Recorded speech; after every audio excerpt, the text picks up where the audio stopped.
Hi guys, I'm Kranti Sambhav. Welcome to Times Drive. Today we are in Hyderabad. थोड़ा शाही सा माहौल है, थोड़ा नहीं काफ़ी शाही माहौल है बिकॉज आज का प्रोडक्ट भी थोड़ा सा लग्जरी वाला है। कंपनी का दावा है कि ये नए तरह के सेगमेंट को ये गाड़ी क्रिएट करेगी। अब दावा इसलिए स्ट्रॉन्ग है क्योंकि पिछला उनका प्रोडक्ट काफ़ी हिट रहा था, जो उनका पहला प्रोडक्ट था, और अब ये उनका दूसरा प्रोडक्ट होने वाला है। हम सोच रहे थे कि शायद छोटी एसयूवी आएगी, लेकिन किया लेकर आई है कार्निवल, जो उनकी एक एमपीवी है। 7 सीटर, 8 सीटर, 9 सीटर कह सकते हैं इसको। और इस गाड़ी को आज हम चलाएंगे, इसके ड्राइव के बारे में बात करेंगे, इसके एक्सक्लूसिव फीचर्स के बारे में बात करेंगे और देखेंगे कि इसका प्रदर्शन कैसा है, परफॉर्मेंस कैसा है, एज ए पैकेज ये कैसी है। और ये सब बताने से पहले आपसे रिक्वेस्ट करेंगे कि आप इस वीडियो, इस चैनल को लाइक कीजिए, सब्सक्राइब कीजिए और बेल आइकॉन ज़रूर दबाइए। और अब कहानी शुरू करते हैं कार्निवल।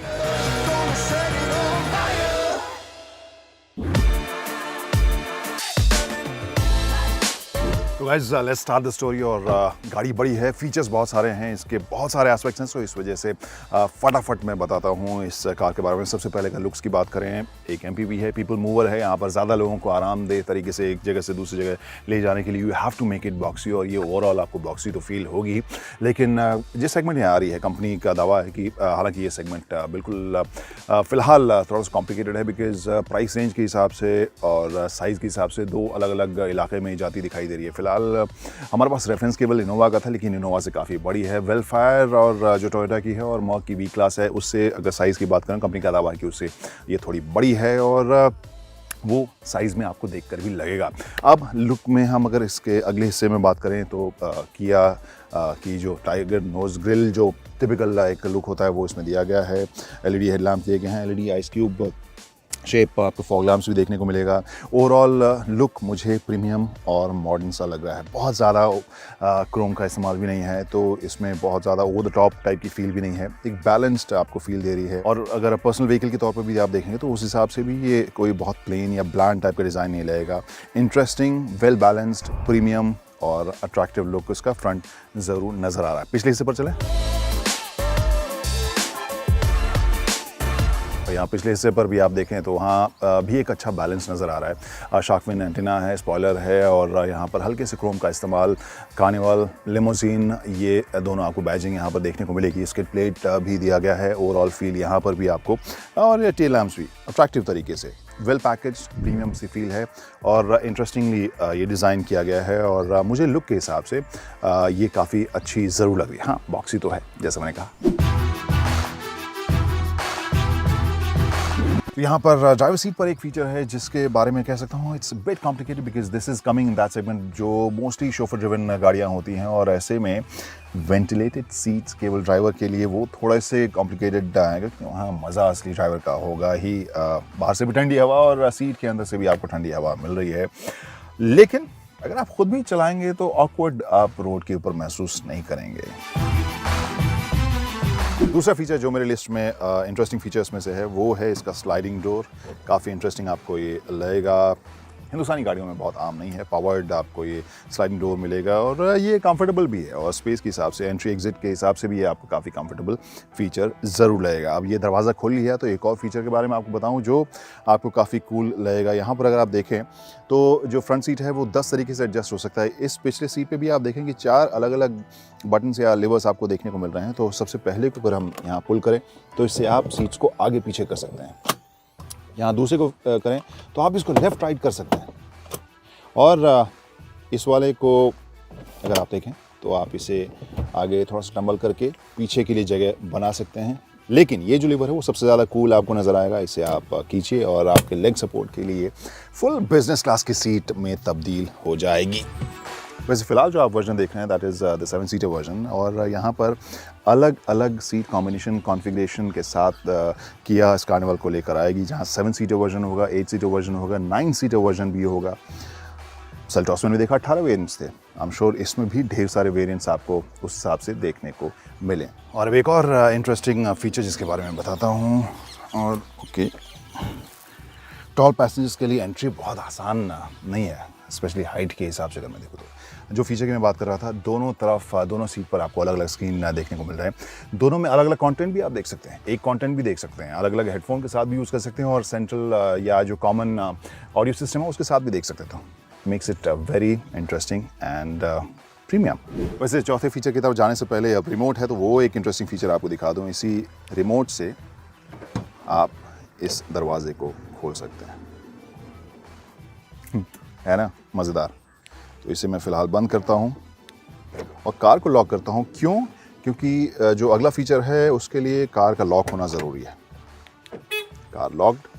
अब मैं जाता हूँ थोड़ी दूर। तो मैं दूर क्यों आया हूँ? दूर इसलिए आया हूँ क्योंकि जब कार लॉक्ड है और आपको अप्रोच करते हुए ये रीड करती है तो फिर देखिए, आपको कुछ करने की ज़रूरत नहीं है। हैंड जेस्चर या फीट मूवमेंट कुछ भी आपको करने की ज़रूरत नहीं है। यहाँ पर आप खुद ही कार ये रीड कर रही है कि जो कार के मालिक हैं वो आ गए हैं कार के पास और सामान लेकर आए हाथ में, शॉपिंग कर गए, तो फिर ये दरवाज़ा खुद ही खुद खुल जाता है। अब ये यहाँ स्पेस आप जो है, ये नेक्स्ट फीचर है जो मुझे काफ़ी इंटरेस्टिंग लगता है। यहाँ पर अंदर स्पेस बन रही है अगर आप तीसरे रो को ऊपर कर रहे हैं, लेकिन मामला जो नज़ारा है बिल्कुल बदल जाएगा 2 सेकंड में। ये देखिए,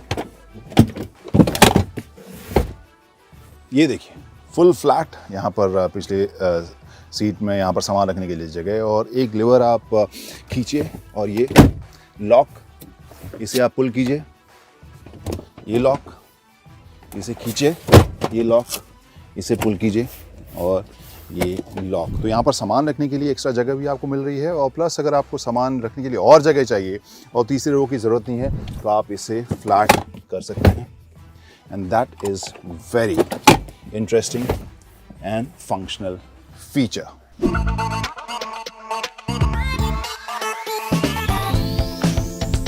और ये कूल तो फीचर है ही, जहाँ पर यूओ ऐप से आप जब नेटवर्क रहे तब इंजन स्टार्ट कर सकते हैं।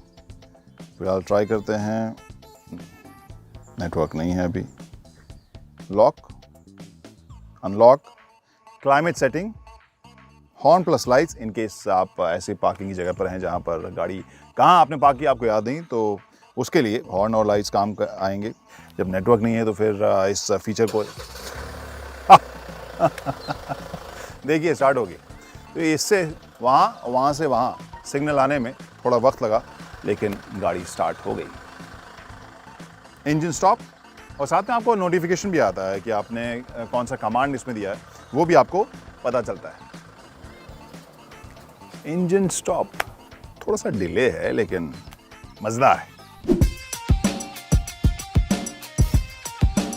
तो अब इस बीच के हिस्से पर नजर डालें। सबसे पहले आपकी नज़र स्क्रीन के ऊपर जाएगी। साइज़ बहुत बड़ा नहीं, लेकिन क्या क्या इन्फॉर्मेशन है वो देखते हैं। नेविगेशन और ऑडियो सोर्स फिलहाल देखने को मिल रहा है। फ़ोन कनेक्टिविटी यूवो इसमें है। यूवो के बारे में आपको याद होगा ही, 37 कनेक्टेड फीचर्स इसमें दिए गए हैं। और सेल्टॉस के टाइम में भी यूवो जो कनेक्टिविटी फीचर की बात हमने काफ़ी सुनी थी। स्मार्ट प्योर एयर, यानी कार के अंदर जो एयर की क्वालिटी है उसे साफ़ या बेहतर करने का काम ये करता है। और यहाँ पर आप कुछ डिस्प्ले भी देख सकते हैं कि यहाँ एयर की क्वालिटी फ़िलहाल कैसी है। फ़िलहाल ये 25 AQI दिखा रहा है, प्लस परफ्यूम का भी ऑप्शन, अलग अलग परफ्यूम आप 3 बल्कि ऑप्शन है कि आप वो कार के अंदर इस्तेमाल कर सकते हैं। और नेविगेशन तो है ही, नेविगेशन और मैप्स आपको इसमें दिए ही गए हैं। तो इस स्क्रीन के बाद इस स्टीयरिंग व्हील के ऊपर नजर डालते हैं। यहाँ पर क्रूज कंट्रोल और बाकी फंक्शंस आप इधर राइट साइड में देख सकते हैं। और लेफ्ट साइड में अगर देखें तो यहाँ पर ऑडियो कंट्रोल है, फ़ोन का कंट्रोल है और अलग अलग ऑडियो सोर्स के बीच में मोड को सिलेक्ट करने का बटन है और वॉइस कमांड भी है। How is the weather in Hyderabad today? The weather is 22 degrees and lightly foggy in Hyderabad. All right. So थोड़ी सी फॉग है, लेकिन 22 डिग्रीज अभी हैदराबाद में है, ये कार ने बता दिया। और ऐसे कई सारे कमांड्स इसमें आप देख सकते हैं। अब वो बहुत नॉवेल्टी वाली चीज़ नहीं रही, तो उसके डिटेल में हम फ़िलहाल नहीं जाएंगे क्योंकि वो सब आपको पता है। अब वो बटन जो मुझे अगेन काफ़ी इंटरेस्टिंग लगा, ये क्लाइमेट बटन दबाइए, आपको पता चलेगा। यहाँ से डिस्प्ले मिलेगा तीनों अलग अलग टेम्परेचर जोन का। ये पैसेंजर साइड है, ये ड्राइवर साइड है और ये पीछे के लिए, तो अलग अलग टेम्परेचर जोन आप देख सकते हैं। और अगर आप तीनों को एक टेम्परेचर में रखना है तो बस पुश कीजिए सिंक को और तीनों टेम्परेचर एक हो जाएगा। 8 स्पीड स्पोर्ट्सट्रॉनिक इसमें ट्रांसमिशन दिया गया है, जो इसके नीचे आप देख सकते हैं। प्लस एक्टिव इको का बटन, पार्क असिस्ट का button, auto hold, electronic parking brake और यहाँ बटन है वेंटिलेटेड सीट्स का भी। वायरलेस चार्जिंग की सुविधा है और यूएसबी का एक पॉइंट इसमें दिया गया है। अगर आर्मरेस्ट की बात करूँ, वहाँ पर 12 वोल्ट का पावर पॉइंट दिया गया है, एक यूएसबी का पॉइंट दिया गया है, आपके सनग्लासेस रखने की जगह है। और स्पेस की अगर बात करें, सामान रखने के लिए काफ़ी जगह आपको यहाँ पर मिलेगी। ग्लव बॉक्स भी आपको अच्छी साइज़ का, ठीक ठाक साइज़ का यहाँ मिल रहा है। प्लस एक्स्ट्रा स्पेस आप पेपर्स के लिए यहाँ पर ऊपर डैश में देख रहे हैं। डैश की अगर मैं बात करूँ, बहुत ज़्यादा प्रीमियम नहीं, हाँ सॉफ्ट है, लेकिन ओवरऑल लुक जो है वो काफ़ी टिपिकल या अभी हाल फिलहाल में जो काफ़ी गाड़ी हम देखते हैं वैसा सा है। ग्रे, डार्क ग्रे और बेज का कॉम्बिनेशन है। वैसे कंपनी का दावा है कि प्रीमियम है और नापा लेदर्स की सीट आपको इसमें मिल रही है और वो अपने आप में एक अलग प्रीमियम फील ज़रूर देता है। और एक और फीचर जो मुझे काफ़ी कूल लगा इस सेगमेंट के हिसाब से, दो सनरूफ आपको यहाँ पर मिल रहे हैं और वो प्रीमियम तो है ही, प्लस इतनी बड़ी गाड़ी के हिसाब से पिछले सीट पर और स्पेशियस फील कराने के लिए फीचर काफ़ी प्रैक्टिकल भी है। फंक्शनल फीचर्स की लिस्ट में एक और फीचर, और वो है आपका ये पावर पॉइंट, जो आप लैपटॉप चार्जिंग के लिए भी इस्तेमाल कर सकते हैं, वो कंपनी ने इसमें दिया है। और इन सब के बाद बात करते हैं स्पेस की। पहले सीट पर तो आपको बेस्ट सीट मिलेगा, ये ड्राइवर सीट मुझे लगता है कि इस कार में मुझे सबसे पसंदीदा जगह लगी। कुशनिंग के हिसाब से, कंफर्ट के हिसाब से, स्पेस के हिसाब से, headroom, everything. I think you will enjoy this cars driver seat, और चलाने में भी आपको मज़ा आएगा नहीं, वो तो आपको बताऊंगा, लेकिन उस हिसाब से ये मुझे अच्छी लगी। दूसरे और तीसरे कतार में जगह कैसी है, क्या क्या फीचर्स हैं, वो आपको बताता हूँ। सेकेंड रो में स्पेस और कंफर्ट, स्पेस आपको काफ़ी मिलेगा, आप देख ही सकते हैं मेरी हाइट के साथ भी। नी रूम, फीट मूवमेंट के लिए जो रूम है वो, हेडरूम भी ठीक ठाक, मैं कहूँगा बहुत ज़्यादा एम्पल नहीं कहूँगा, लेकिन हाँ अगर एवरेज इंडियन हाइट के लिए काफ़ी हेडरूम भी मिल रहा है। फ्लोर थोड़ा सा ऊंचा है तो नीज़ आपके थोड़े ज़्यादा उठे हुए लगते हैं, तो वो लंबी दूरी में आपको थाई सपोर्ट थोड़ा सा परेशान कर सकता है अगर आप लंबे हों। अदरवाइज़ आई थिंक काफ़ी कंफर्टेबल होगा, स्पेशली जो लेग सपोर्ट है, जो आप इसे पुल करते हैं और जिस तरह से खुलता है, ये आपके लिए काफ़ी आरामदेह फीचर होगा अगर आप मेरे से थोड़े कम हाइट के हैं। तो ये सेकेंड रो की कहानी थी। थर्ड रो में चलते हैं। मिशन थर्ड रो स्टार्ट्स, यहाँ से मैंने इसको पुल किया, इसे आगे स्लाइड किया, अब पिछली सीट पर मैं जा रहा हूँ। एंट्री बहुत ज़्यादा मुश्किल मैं नहीं कहूँगा, जो सीट्स हैं कंफर्टेबल मुझे लग रहे हैं। यहाँ पर नी की समस्या थोड़ी सी और ज़्यादा बढ़ जाएगी, आप कई नीज हैं काफ़ी ऊपर वो रहेंगे, और इसे मैं वापस फिक्स करता हूँ। तो स्पेस भी आपको मिलेगा, स्पेस नी रूम भी मिल जाएगा। फीट मूवमेंट के लिए बहुत ज़्यादा जगह नहीं होगी, लेकिन ये जो नी है वो बहुत ऊंचा रहेगा। अगर आप एक एडल्ट हैं, आप एक बड़े इंसान हैं, छोटे लोगों के लिए यहाँ पर जो है कंफर्टेबल राइड होगी, लेकिन एवरेज इंडियन हाइट के लिए भी मुझे बहुत ज़्यादा दिक्कत, स्पेशली जो 7 सीटर्स हम देखते हैं उस हिसाब से अगर कंपेयर करें तो ज़्यादा दिक्कत महसूस नहीं होगी। जो हेडरेस्ट है वो एडजस्टेबल है, और यहाँ पर हेडरूम मेरे लिए कम है। एवरेज इंडियन हाइट के लिए हेडरूम आपको ठीक ठाक लगेगी। जैसे मैंने कहा था कि सनरूफ की वजह से खुला खुला सा एहसास है, तो यहाँ पर वो भी मुझे देखने को मिल रहा है। सन ब्लाइंड्स, कप होल्डर्स और AC वेंट्स सर के ठीक ऊपर। तो 2 लोगों के लिए स्पेशियस मैं कहूँगा, आरामदेह है, ठीक ठाक लंबी दूरी पर भी वो जा सकते हैं, लेकिन हाँ मेरी हाइट वालों के लिए ये दिक्कत वाली जगह है। लेकिन ये 7 सीटर वर्जन है, जो 9 सीटर वर्जन होगा उसमें कैसा होगा वो भी देखना इंटरेस्टिंग होने वाला है। तो except for this knee height, मुझे बहुत ज़्यादा कोई शिकायत इस जगह से नहीं नज़र आ रही है। और कई बार 7 सीटर्स जो होते हैं वहाँ तीसरे रो के बाद स्पेस की कमी हो जाती है। यहाँ पर जो जगह है वो 540 लीटर्स के आसपास की वैसे मिलेगी आप जब तीनों रोज़ आप रहेंगे, और ये मैक्सिमम 1624 लीटर्स तक जाती है। तो जगह के मामले में मुझे नहीं लगता कि कोई ज़्यादा कस्टमर कोई शिकायत करेगा इस कार्निवल में।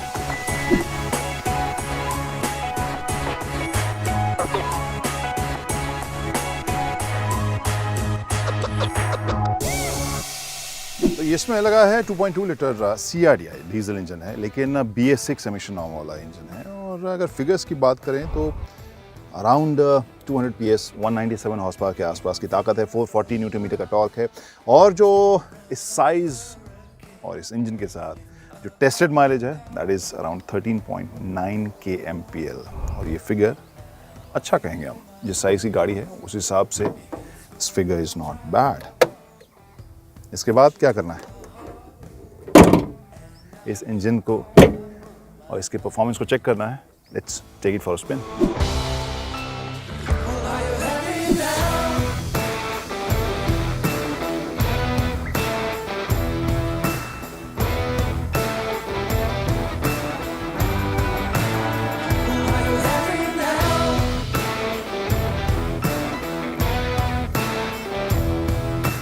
अब बात करते हैं इसके ड्राइव परफॉर्मेंस की, और वहाँ पर इसने मुझे इम्प्रेस किया।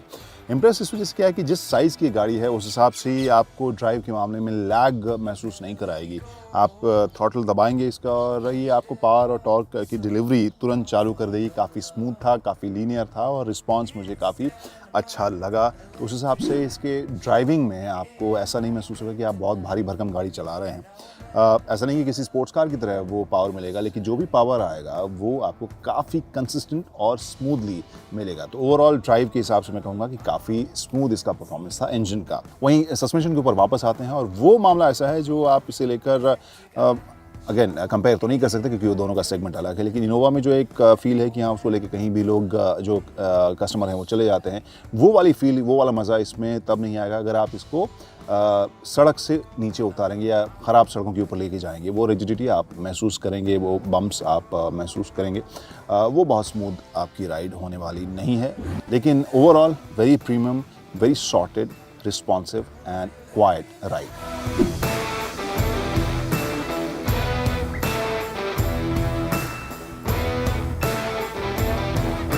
हाँ, लेकिन अगर हम ब्रेकिंग की बात करें वहाँ पर आपको फ़र्क महसूस होगा कि इसका वज़न और साइज़ या आकार इसका कितना बड़ा है, वो आपको इसके ब्रेकिंग में महसूस होगा। बाइट थोड़ी सी और रहती तो और बेहतर रहता, इसकी ब्रेकिंग थोड़ी सी और शार्प रहती तो और मुझे बेहतर ज़रूर महसूस होता। तो वक्त आ गया हमारे world famous question in India का। बिंदु कहाँ विश्राम करती है, और वहाँ बिंदु विश्राम करेगी प्राइसिंग के ऊपर ही, क्योंकि प्रोडक्ट बहुत ही इंटरेस्टिंग है। जिस तरह की गाड़ियों से ये कंपेयर की जा सकती है या compete कर सकती है वो बहुत एक्सपेंसिव है, चाहे वेरीफाई की बात करें, वी क्लास की बात करें, और जिस प्राइस पॉइंट पर ये गाड़ी आ सकती है अगर हम देखें प्लस माइनस 25 लाख, तो वहाँ पर आपके पास जो प्रोडक्ट पहले से मौजूद हैं they are like typical SUVs. चाहे एंडेवर की बात करें, फॉर्च्यूनर की बात करें, तो ये इस वजह से काफ़ी इंटरेस्टिंग प्रोडक्ट है। ये देखना होगा कि इंडियन कस्टमर्स इस तरह के पीपल मूवर के लिए जो फीचर से लोडेड है उसके लिए उतने पैसे देने के लिए तैयार हैं या नहीं। दूसरा ये भी देखना होगा, जो सवाल का जवाब शायद किया ढूंढेगी, कि सेल्टॉस की तरह इसका प्रदर्शन होता है या नहीं। I am not talking about numbers because obviously वो एक अलग सेगमेंट की गाड़ी है, हजारों की संख्या में बिकेगी, दिस इज मोर प्रीमियम, इसका नंबर वो नहीं होगा। लेकिन जिस तरह का बज़ क्रिएट किया था सेल्टॉस ने, कार्निवल उस तरह का बज़ क्रिएट कर पाती है या नहीं, वो देखना बहुत ही इंटरेस्टिंग होगा। Bye bye. लेकिन हाँ, सब्सक्राइब करना मत भूलिएगा, और वो जो बेल आइकॉन है वो तो दबाना बिल्कुल मत भूलिएगा।